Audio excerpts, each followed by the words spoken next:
All right, welcome everyone to the NFT Hype episode on mints. We're gonna nerd out on mints today, Mike, and I hope you're Like Scotch mints, English mints. What kind of mints are we Scotch talking mints. today? Man, you're aging yourself there.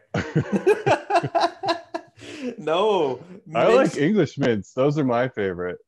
Oh yeah, I haven't had Yeah. those. What are those? They're like the little white, like round kind of puck looking ones Oh yeah, yeah. versus Scotch mints are like the like rounded kind of like the normal like ones you get in packs and stuff like that, right? Oh. Like, Well, we can totally go down that avenue if you want it. But I was thinking, um, mints of NFTs, oh, okay. Like asset IDs and how that right? all works on the blockchain and uh that kind of all that kind of fun stuff and how we So put this crazy value into ones that like came first for some reason. yeah, so talk about that. Like, I remember when OS1 dropped, and I was buying cards that, like, I was buying, certain characters, but I had no care or care about mintage or asset IDs or anything like that. And then all of a sudden, Crypto Slam dropped, and I was like, holy shit! I just spent a whole time collecting cards without even considering mints.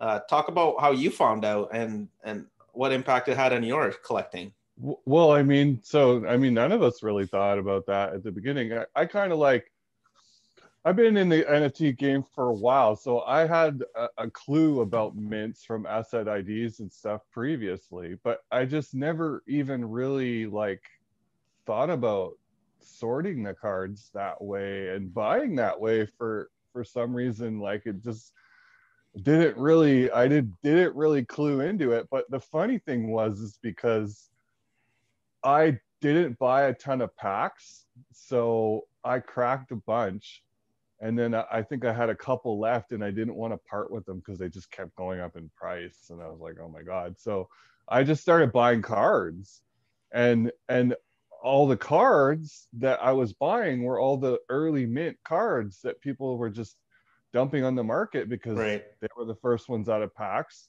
and they had no idea what they had basically. So I somehow ended up building like the number one base OS1 set just by fluke of just like accumulating cards From basically because never selling. yeah, I mean, I think I sold like two, and I look at those two that I sold, and I'm just like, I think I sold them for like 30 wax or something, and I'm just like, why? Like, but Yeah. right, you never know. It's funny, So and so many people have the same story, and like, or like you see trades of like people that like traded away a number one for like a number like 50 of something else, and it's just like, why? Because nobody knew, right, at the time, like mints weren't even a thing, and then all of a sudden crypto slam put GPK on the map, and Ryan was like, hey, you guys should check this out.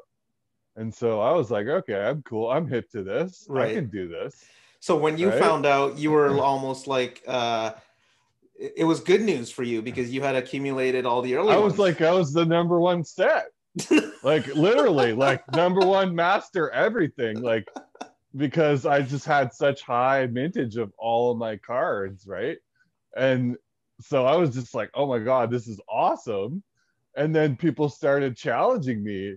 Like Kev started coming after me, and I was just like, oh, I can't let this guy beat me.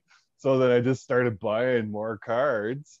And then Zool started coming after me, and then same thing. Like I was just super competitive, and I'm just like, no, there's no way. Like so basically like the three of us just completely just marked up the whole base category for OS1. Like it's ridiculous if you look at mint prices for OS1, base mint prices are so much higher than Right. any other like rarity uh, across the board basically, right? So Well, let's digress a little bit and talk about what are these mints for some people who are like who have no clue as to what they are. So basically, what they are is like you said, it's an asset ID. And in blockchain and in the way OS1 was minted, the asset ID of the card that's minted prior to card, let's say A is a mint number of a card, then you have A minus one, which was minted in real time before A. So that asset ID would be lower, and thus giving a mint number to, let's say, Atom Bomb, who has 98 of them. The first one ever to be minted would be number one, and the last one to be minted would be 97 or 98, 99, depending, right? Yeah, and it actually would be like 100007385, blah blah blah, like some kind of random asset ID number, which then we take that and then count them all basically on chain and deduct the last one from the first one, and then you find out, or no, that's not quite accurate, but basically it counts them all and then adds them up and says there's this many and it's X number of this many, right? And the really cool thing for cards especially is and I guess like comic books or a lot of other different collectibles is there's never been any way of proving the mint of Right. something. So like cards, like they just run them off and throw them in packs, and like who knows when it got printed or what number it is, or right. And some of them they do actually print mints on them and stuff. And there's actually been some suggestions that we should do the same for digital cards, is print digital mints on them and not worry about the asset ID. But for me, that doesn't make a lot of sense, because as a collector, I'm still going to look at the actual birth date on the blockchain as the verified mint, and I'm not going to see the value in something that was just put there by the publisher. Oh, I see. I'm going to value the actual data more than something that was just printed.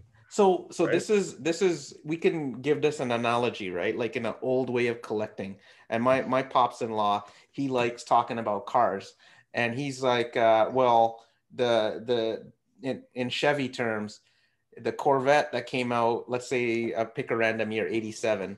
So a collector would be like, I got the first Chevy, the Corvette off the line, and then the last one off the line, because there's a finite production run. So the first and last are always, and they have VIN numbers, so they're right. all unique. Right? So is this comparable to mint numbers? Exactly. I mean, it's a VIN number is a completely and 100% identical to an asset ID number. It's a unique number that verifies and itemizes that particular thing, whatever it may be, digital, physical, doesn't matter. And that's a very good analogy. Now that just kind of brings up an emotion in a collector. For me anyways, it's like, oh, I've got the first one off the line, I've got the last one off the line. Does that do the same for you? Yeah, for sure. 100%. Or like knowing that like I have some of the most rare cards in the OS1 set because they're the earliest ones printed, for me it makes like is a huge deal for sure. And I don't ever want to let those cards go for anything less than what I think is their value, right? Like I mean, they're already rare as it is. Exactly. And I just look at like OS1 like physical prices, and I go, we haven't even seen anything yet. Right? So what would you consider a low mint? I mean, my goal at the end was anything below 10. Like I want like sub like 1 digit mint. But yeah, most of my collection, that's I would say 98% of my base collection, and I think I have a couple of outliers where I think Kev has all the limits. So I need to make some deals happen there, I guess. But I think there's like a couple like 27s and like maybe like a 15 or something. Okay. So those are like the stains on my collection, my low mint collection.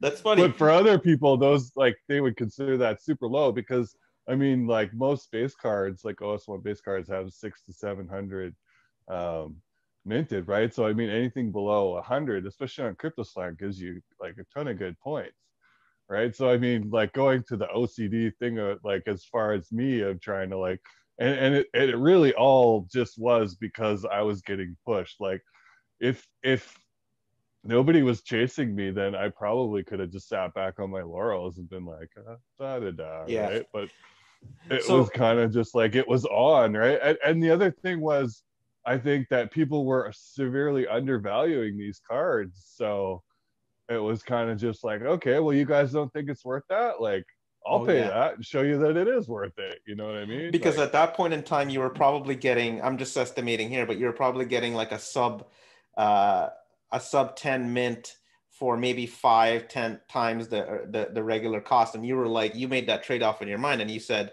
yeah, 5 times that isn't that bad for that low mint, right? I was paying like 5 to 1,000 wax for sub 10 mints, like off the bat. 5,000 to 10,000 No, wax. 500 to 500. 1,000 wax, like, Okay. and that was a high. Like some of them were like 250, 150, 100. Like people were pricing them really low to begin with, Yeah, they didn't and I was value the snapping them mints. up. Yeah. And then all of a sudden people were like, hey, somebody's buying this stuff, like maybe we should price it higher. I already got them. You already got them. Yeah, I got a lot of them. So talk about Crypto Slam. Like, what is Crypto Slam, and what do you use it for, and what kind of data is available on there? So CryptoSlam is one of the best NFT uh, ranking sites in the industry, I would say. They have quite a few projects on there. Um, Lots of them are wax, which is really cool now. I think something like 60% of the projects on there are wax now, or something like that. Yeah, there's quite a bit in the top 18. Yeah.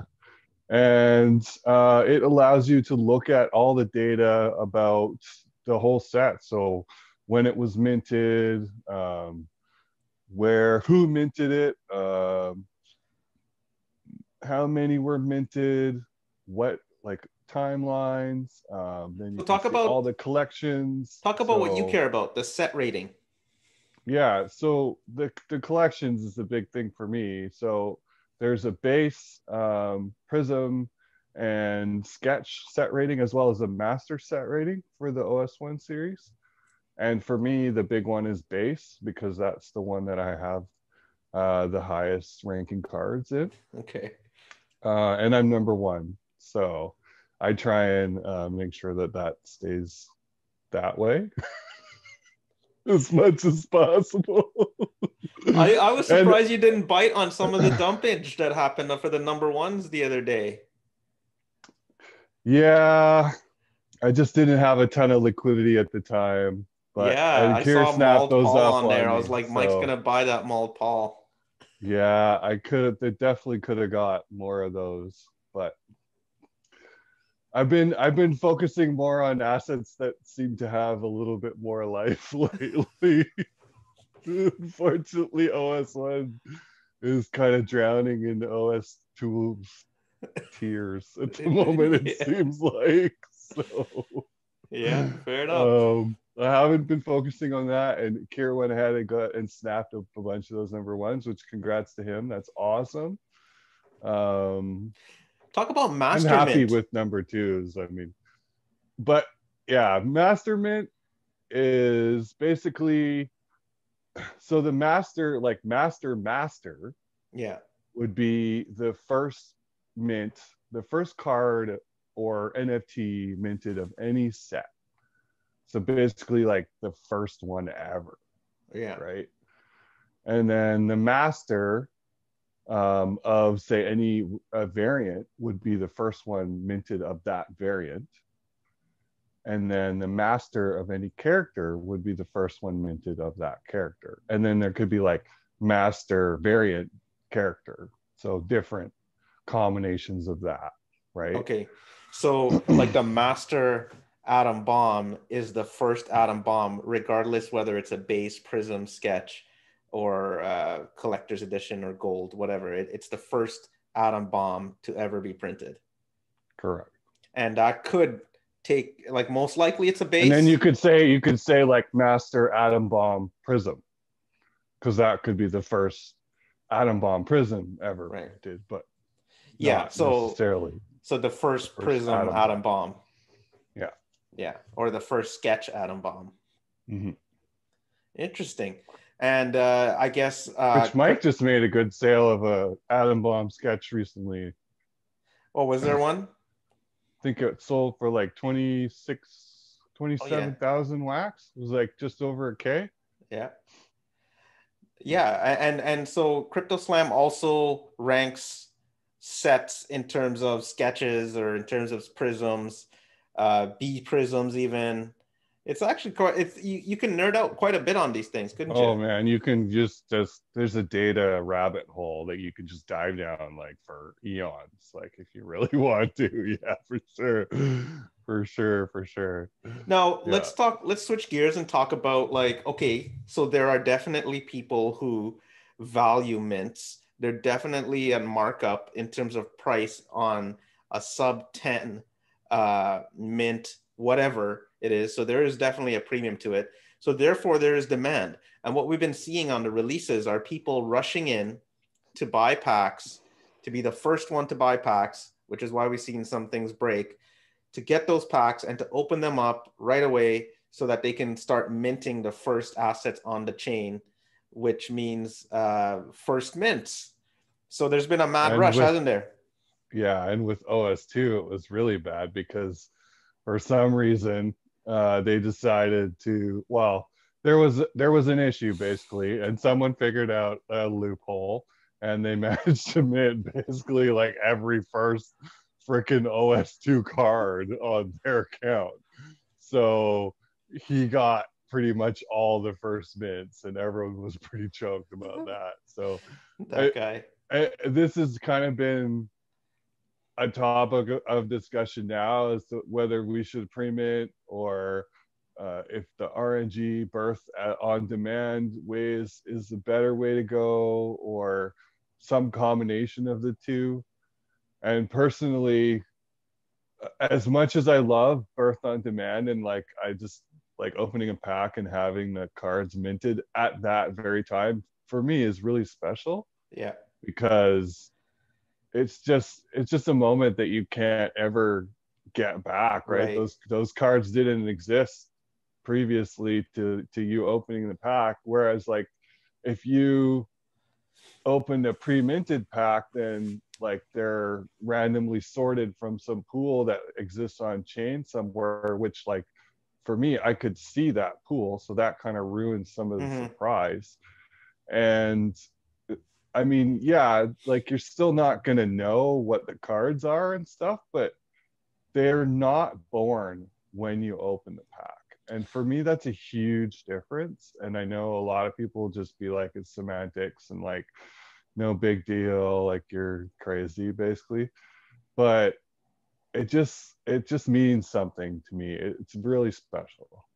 I get that. I get it. Because, so on one hand, you have, like you said, birth on demand. You open a pack, it gets minted right there. Never existed before. It's being minted right there. And obviously time is a factor. You want to be one of the first ones to open up a pack. And then on the other hand, to try and solve that mad rush issue, you have the scenario where mints are pre-minted, birthed before, put into a pool, and then when you open a pack, it goes and fetches those mints randomly, or some algorithm that selects them and then opens that pack and gives it to you. So I kind of agree with you on on the one birth on demand part, but there's also that kind of logistical thing, right? Like, let's say you fell asleep and you napped and then you missed a release, then you're screwed for mints, right? Mm-hmm. Or For you're sure, and I paying a get that. huge premium on the secondary for them. Yeah, for sure. And that's, I mean, that's totally understandable. And I definitely see that position. So for me, the the solution to that is to do a 25% pre-mint. So then you basically get, say, the top 10, 15 cards out of most of the templates out of the way, and they're sitting in a pool, and they can be randomly distributed into packs later. And then you're still getting the birth on demand effect as well. And you're not revealing the entire supply. So it's like that you leave a ton of the surprise there still. We still don't know how many cards are going to be printed. We still don't know how many of what X card is going to be printed, because it's funny, because a lot of people say, oh, that's a bonus because then you can price stuff better. Well, it's like, that's part of the fun of pricing, is not knowing if there's going to be 10 cards born tomorrow. And like, should you price it low because it might sell, or should you price it a bit higher because nobody's going to mint that card and then it's going to be rarer, and like you might never ever be able to buy it back if you did want to for a lower price again, right? Like, so it's I mean, that's markets. It's the way they work.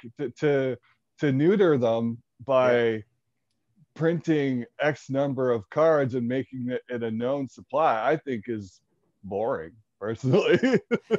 I agree with you. I mean, coming back to that 25% thing, we'll come back to that. But I want to talk to you about like what you just explained there about not knowing the supply of a card. Like, for example, let's use OS1 again, just because me and you are very familiar with it. But the sketch series of OS1, let's say A sketches, you have an atom bomb, which has like 38, 36 total supply.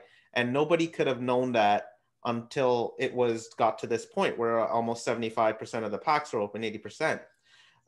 So what that happens is it goes through an RNG and prints that atom bomb according to a RNG or an algorithm. And now we never know. No one actually knew how many atom bombs there would be. And on the other side, no one knew that there was going to be only 21 Booze and Bruce, right? So there's only 21 of those guys. Yeah, or one corroded Carl CE. Right. One. And like, will there ever be another one? We don't know. And like, every time someone opens a pack, it's like, could another one pop? Right. Because it's like, it's literally the only solo card in the whole set. Right. So like, that's so exciting for me that like, that we just don't know if like it's ever going to get a mate or not. You know right. what And, I mean? and it's like, now that brings a different depth to the collection, because you have certain characters like, okay, Booze and Bruce may not be the most popular character, but all of a sudden he's the most rarest sketch that you can have, a sketch, right? There's only 21 of those. And I think the other one is Looney. I don't know the pink card, but Weird Wendy's low, Corroded Carl's low. But yeah, there's certain cards. Dave is low. Weird New Wave Wendy, Dave. like Weird Wendy is actually, so none of us actually thought about this at the time, but Weird Wendy is the only relic of OS1. Oh, didn't know that either. Right? The CE is a relic, basically, right? And there's no other relics in OS1. And no, like, I've never even heard anyone talk about this. It just hit me the other day when I was looking at OS2 relics, and I'm like, that's like Weird Wendy, like. Yeah, right? You're right. Like, yeah. Well, what about except for animated? Yeah, they're all animated. Yeah. What about that TK one, the one with the meat? Yeah, the meat one. That's cool too. But it's what I mean as far as like OS1 goes. There's no other relics, right? And I guess same with TK. There isn't any other relics other than the meat one. Yeah. Is that right? Yeah. There isn't anymore.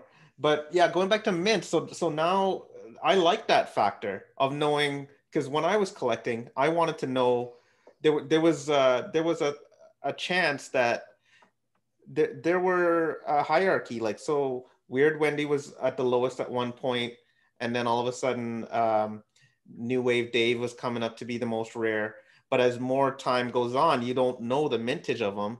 Like, who knows? Somebody could open up 10 packs of GPK megas and all of a sudden Booze and Bruce is no longer the most rare A sketch. It's Yeah. now Weird Wendy They just have because a Bruce R and DJ, and then they pull five of them, and yeah. yeah, right. Like you just never know, you know. So that's another benefit of the unknown, not knowing the full supply. So going back to what you proposed that 25% of the cards would be pre-minted.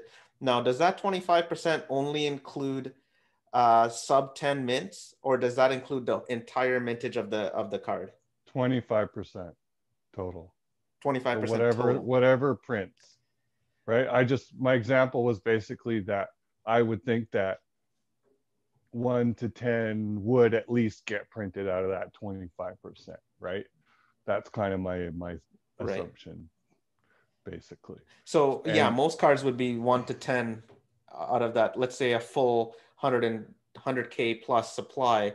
If you print 25,000 cards, you're most likely going to get 1 to 10 or 1 to 50 of most of them, right?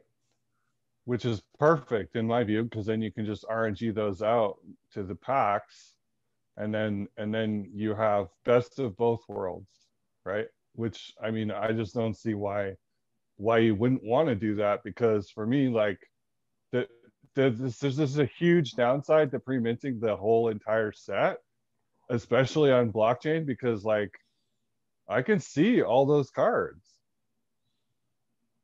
and that's it. That's basically it. That's my whole like premise is like I don't want to be able to see the whole entire set before I open a pack, Why? because it just ruins the surprise, man. There's nothing Yeah. there. It's like walking into like Christmas morning and there's nothing wrapped. Everything's just out in the open, right? It's like, cool, I got everything, but like now what do I do? You know what Right. I mean? There's no So it's like like, knowing one card would be the most rarest from the beginning. yeah, and then so then what? So then you go and buy all of those, right? And then they get run up super quick, and this way, like nobody has that advantage, or like, because that's the other thing, right? Like I'm a blockchain expert. I can go snoop all that shit and figure it all out, and like and take advantage of that, right? Versus like some noob doesn't know anything. They're not going to be able to do that, right? So I'm going to have an advantage over them because you printed all the cards.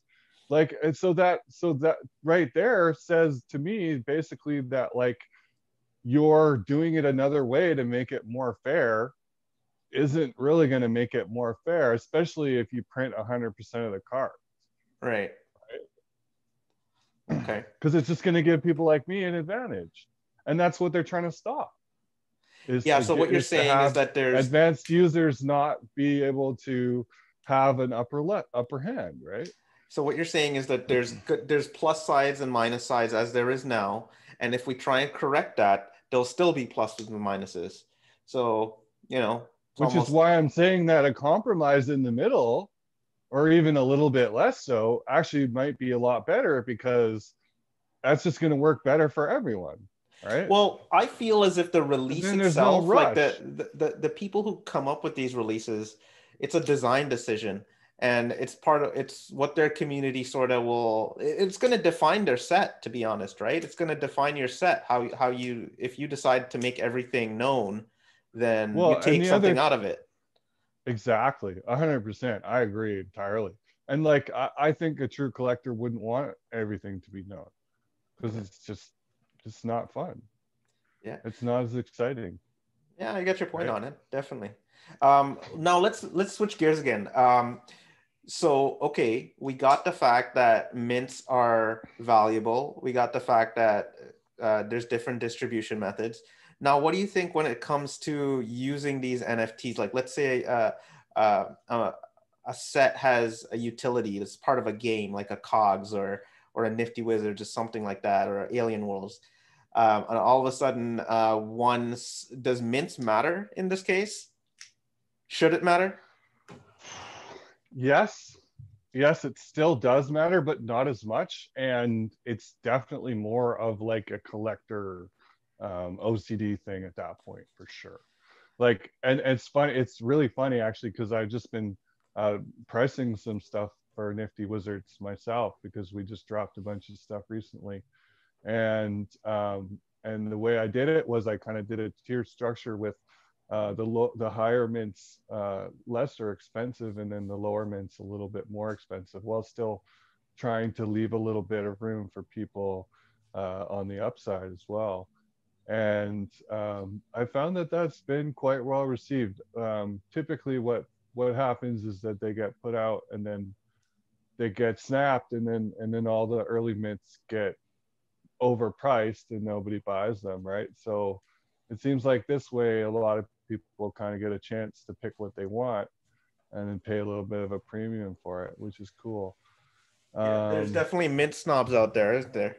Yeah, for sure. But the I mean, with the utility, it gives it a base value, right? So it kind of like never really will go below that base value, because you're still going to be able to, like with Nifty Wizards, for example, like I'm going to be able to use that sword to fight somebody tomorrow, right? And Right. the next day and the day after, like, as long as we're still around, and both Curdy and I are committed to this game and to seeing it thrive, and it's doing extremely well. So, But would you guys there's consider, like, let's say a number 100 sword can do whatever, the same as a number one can, but then the number one can, 100%. but the number one can have a multiplier effect or something like that. Well, more like if like the number one, like say, um, mint holders get an airdrop or something like that, we'll Oh, take it that's into true. consideration. Or maybe at some point there might be some utility value in having a hire mint as well. We might And want to incentivize that too. speaking of which, didn't Kevin Winger do that with his artwork, like where the number one would entitle you to the physical piece? Yes, so from now on, all of Kev's number ones are backed by a physical piece. Yes, Okay. which is really So cool. it's really up to us how up and to the creator how they value that mint as well too, isn't it?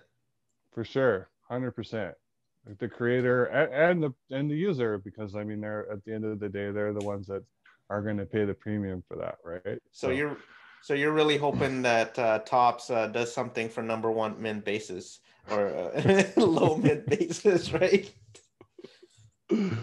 oh man, Tobin, if you're listening, bro, just like throw out a few more tweets, maybe a marketing campaign, like that would be amazing. Like even just social media or something, Oh, like stop.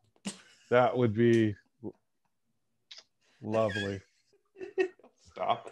Oh man. Oh yeah. Well, mint numbers. Let's talk about overall supply numbers then. So, um, OS1 was 110,000. Then you have OS2, which is 400,000, right? 440,000. So 440,000. So now all of a sudden you, Exactly 4x the original oh, is it OS1 really? supply. Okay, didn't know that. And now you have Maybe a little bit more, but yeah, pretty much. on OS2. Yeah. Okay. So does that make lower mints in a larger set even more valuable? I personally do believe so, yes, because I think that they are even more rare because there's so many more cards, Okay. right? Yeah. Well, I definitely agree with if you that see me point as buying well. some low OS2 before this interview goes out, then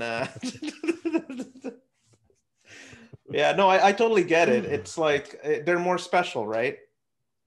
Yeah, for sure. And I actually snapped a bunch of low Tiger King ones too. Oh yeah. Yeah. All the sub 10 ones were ridiculous, so I was snapping like the low 20s, 30s kind of thing, but Oh, I still did really well. let's talk about this now. Okay, so that was one dimension of mints, right? Is the lower the better.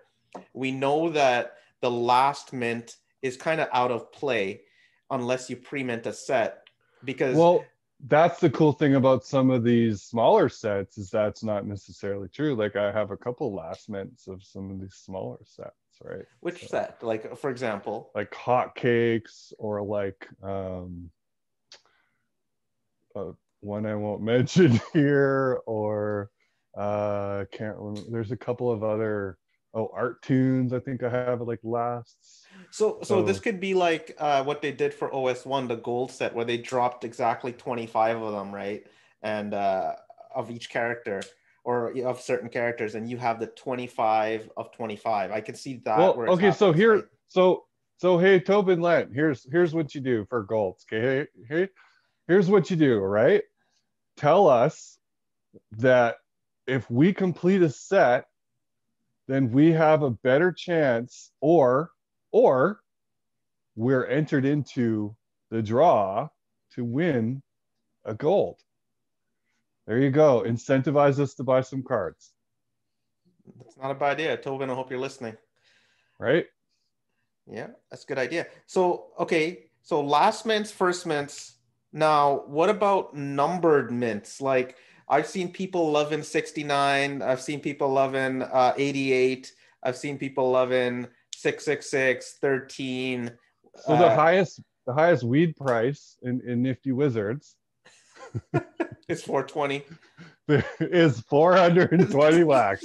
Yeah, number one, number one sold for 420. And the funny thing was, is that Cypher, the guy who sold it, he's like the weed king, because I guess he's from somewhere where it's like completely illegal and he can't like participate at all. He can't even dream of it. So Nifty Wizards, this is like his escape where he can like be the weed king, and so he buys all the weed, right? So he has number one and sold it for 420 wax. Didn't even know the 420 reference at all. I had to explain it to him. And he just did that by coincidence? He just somehow priced it at 420. Like, who knows why? Yeah, which is so perfect. Like, of course, someone's gonna buy it for 420, right? Like, Right.